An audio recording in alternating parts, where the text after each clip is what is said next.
ప్రపంచ విమాన ప్రమాదాల చరిత్రలో మరో పెను విషాదం చేరింది. 224 మందితో వెళ్తున్న రష్యా విమానం ఈజిప్టులోని సినాయిలో కుప్పకూలింది.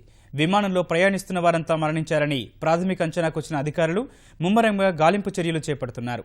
ఇప్పటి వరకు 5 చిన్నారులు సహా 100కు పైగా మృతదేహాల్ని వెలికితీశారు. ప్రమాద కారణాలు గుర్తించడంలో ఉపకరిస్తాయని భావిస్తున్న బ్లాక్ బాక్సుల కోసం విస్తృతంగా గాలిస్తున్నారు. ఈజిప్టుకు చెందిన ఓ ఉగ్రవాద సంస్థ మెట్రోజెట్ విమానాన్ని తామే కూల్చినట్లు ప్రకటించుకుంది. మలేషియా ఎయిర్లైన్స్ విమానాల వరుస ప్రమాదాలు మిగిల్చిన విషాదాల నుంచి తేరుకోకముందే గగనతలంలో మరో పెను దుర్ఘటన జరిగింది. 224 మందితో వెళ్తున్న రష్యా విమానం ఈజిప్టులోని సినాయ్ ద్వీపకల్పంలో కూలిపోయింది. 217 మంది ప్రయాణికులు, 7 సిబ్బందితో మెట్రోజెట్ సంస్థకు చెందిన ఎయిర్బస్ A321 విమానం KGL 9268 ఈజిప్టులో షామ్ అల్ షేఖ్లోని రెడ్ సీ రిసార్ట్ నుంచి రష్యాలోని సెయింట్ పీటర్స్బర్గ్ కు బయలుదేరింది. ప్రయాణం ప్రారంభమైన 23 నిమిషాలకే గగన రద్దీ నియంత్రణ కేంద్రానికి మెట్రోజెట్ విమానానికి మధ్య సంబంధాలు తెగిపోయాయి. లోహ విహంగం గల్లంతుపై కలకలం కొనసాగుతుండగానే విమానం సురక్షితంగా ఉన్నట్లు కాసేపు వార్తలు వచ్చాయి. అయితే రష్యా విమానం కూలిపోయినట్లు ఈజిప్టు ప్రధాని షరీఫ్ ఇస్మాయిల్ మహ్మద్ ప్రకటించారు.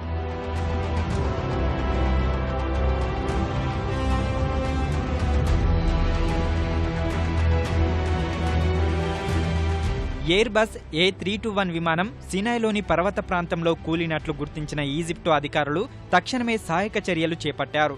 ఈ ఘటనపై తదుపరి చర్యల్ని పర్యవేక్షించేందుకు అత్యున్నత స్థాయి బృందం ఏర్పాటు చేసిన ఈజిప్టు ప్రధాని సహాయక చర్యలు చేపట్టే అంశంపై అధికారులకు దిశానిర్దేశం చేశారు. సినాయ్ ద్వీపంలోని దక్షిణ అల్ ఆరిష్లో ప్రమాద స్థలికి చేరుకున్న వైద్య భద్రతా సిబ్బంది సహాయక చర్యలు చేపట్టారు.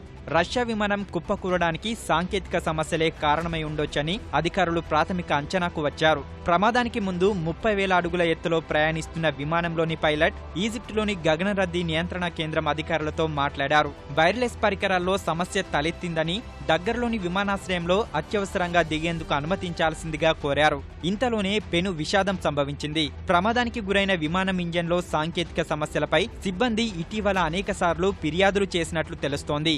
విమాన ప్రయాణ నిబంధనలు ఉల్లంఘించిందంటూ మెట్రోజెట్ సంస్థపై రష్యాలో కేసు నమోదైనట్లు సమాచారం.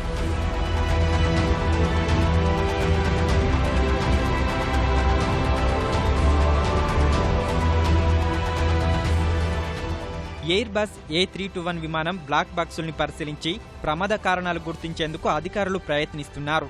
ఈజిప్ట్ అధికారులతో సమన్వయం చేసుకుంటూ సహాయక చర్యలు చేపట్టాలని రష్యా అధ్యక్షుడు వ్లాదిమిర్ పుతిన్ ఆదేశించారు. మెట్రోజెట్ పశ్చిమ సైబీరియాకు చెందిన విమానయాన సంస్థ కాగా ప్రమాదానికి గురైన ఎయిర్బస్ A321లో అత్యధికులు రష్యాకు చెందిన పర్యాటకులే ఉన్నారు.